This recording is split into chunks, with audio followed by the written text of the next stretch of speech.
Sebuah kapsul yang sangat canggih terbuka di atas langit. Seketika itu pula muncullah sebuah bulatan yang mengelilingi sebuah rumah di dalamnya. Ketika itu pula waktu pun berhenti. Semua objek di luar bulatan itu pun tak bergerak lagi, yang berarti kapsul pembeku waktu itu berhasil.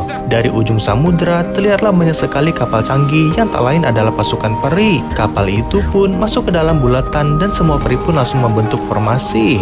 Mereka sudah menguasai wilayah pantai dan akan maju ke arah rumah sang anak jenius. Beberapa peri pun terbang ke sekeliling rumah dan menjaga perbatasan. Keluarlah sang komandan peri dari pesawatnya dan akan menyelesaikan masalah ini. Semua pasukan peri ini datang demi melawan seorang anak jenius ini dan bodyguardnya. Dan disinilah detik-detik penyerangan itu akan dimulai.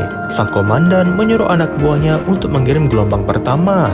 Sang anak jenius dan bodyguardnya pun keluar dari rumah tanpa rasa takut sama sekali. Tapi tiba-tiba sang bodyguard pun bergerak dan pertarungan pun akan dimulai. Ternyata sang bodyguard sudah mengantisipasi semua ini dengan menggunakan senjata dari peri yang mereka culik. Anak ini bisa menembak dengan baik seperti sudah terlatih secara profesional. Bahkan sang bodyguard pun mengeluarkan sebuah panah dan melontarkannya ke atas. Dan voila, kapsul pembeku waktu itu pun bergoyang dan semua peri pun langsung panik. Kini masuklah ke rencana kedua anak jenius ini. Ia berkata agar pasukan peri itu mengirim satu orang agar mereka bisa membuat negosiasi. Tapi di sisi lain, terlihatlah sang ayah dari anak jenius ini sudah lemas karena disekap oleh makhluk peri jahat. Makhluk tak berwajah ini menginginkan sebuah benda bernama Akulos yang disimpan di dalam rumah anak jenius tadi. Sementara itu, peperangan masih berlanjut di rumah sang anak jenius. Namun kali ini, sang komandan peri itu sendiri yang datang ke rumah sang anak jenius. Dan disinilah negosiasi itu dimulai. Sang komandan menyuruh anak itu untuk membebaskan peri yang diculik atau kami akan menghancurkan tempat ini hingga rata dengan tanah. Anak itu berkata bahwa ia akan mengekspos bangsa peri ke dunia manusia. Ia menginginkan aku los dan aku akan melepaskan peri yang aku culik. Bahkan anak ini juga tahu bahwa ada undang-undang dari bangsa peri yang tak memperbolehkan merusak properti manusia jika peri itu bertamu ke rumah sang manusia. Hingga akhirnya sang komandan tak punya jalan lain lagi selain bermain licik pula.